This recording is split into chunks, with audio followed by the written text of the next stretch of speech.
The US government was secretly collecting millions of people's data, and nobody knew until one man leaked everything. But when those documents surfaced in 2013, it didn't just expose surveillance, it exposed a system designed to watch almost everyone. Programs like PRISM and XKEYSCORE, and behind those classified names was a story already unfolding in the shadows. Rumors had been spreading for weeks inside Fort Meade, Maryland, about machines that could listen to everything. What began as whispered alarm inside corridors of the National Security Agency would become one of the sharpest confrontations between secrecy and democracy in the 21st century. After 9/11, the U.S. intelligence apparatus expanded quietly. New authorities, new data stores, new legal interpretations of surveillance. By 2013, the NSA was no longer merely tapping foreign networks at battlefronts. It was building systems designed to collect and parse vast oceans of telephone records and internet traffic. The story that erupted that summer was not a single scandal, but a constellation of programs with ordinary names: PRISM, XKEYSCORE, Boundless Informant, each a technical instrument and a political provocation. Edward Snowden, a 29-year-old systems administrator and former CIA contractor working for Booz Allen Hamilton in Hawaii, began copying classified slides and internal documents. He did not seek fame.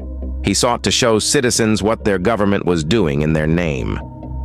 In early June 2013, The Guardian and The Washington Post published the first of Snowden's leaks. A secret court order demanding Verizon hand over daily telephony metadata. A separate slide describing PRISM, a program the NSA said allowed it to collect targeted communications from major technology companies under court authorization.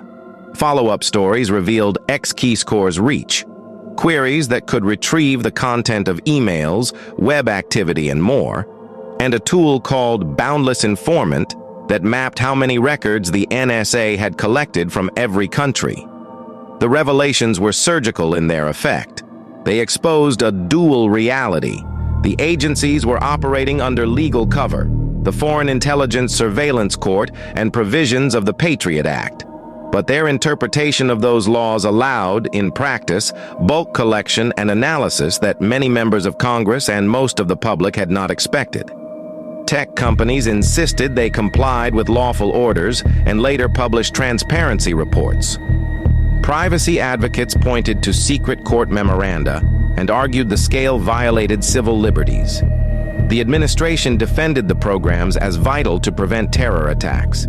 Critics argued that secret courts and broad collection had created a surveillance apparatus untethered from democratic oversight. The consequence was immediate and chaotic. Snowden fled to Hong Kong, meeting journalists Glenn Greenwald and documentary filmmaker Laura Poitras. In June, he left for Moscow. His passport was revoked, and he eventually took temporary refuge in Russia. The United States charged him under the Espionage Act and for theft of government property, framing him as a traitor. Supporters hailed him as a whistleblower and champion of transparency. Institutional shock followed. Courts, Congress, and the technology sector were forced to reckon with practices that had been invisible to the public. Laws were tested. Litigation challenged the government's interpretation of Section 215 of the Patriot Act. In 2015, the USA Freedom Act curtailed bulk calling records collection and added transparency measures. Tech companies accelerated encryption and public transparency reports. Public debate about metadata, targeted warrants, and foreign intelligence collection intensified. Yet many questions remained unresolved.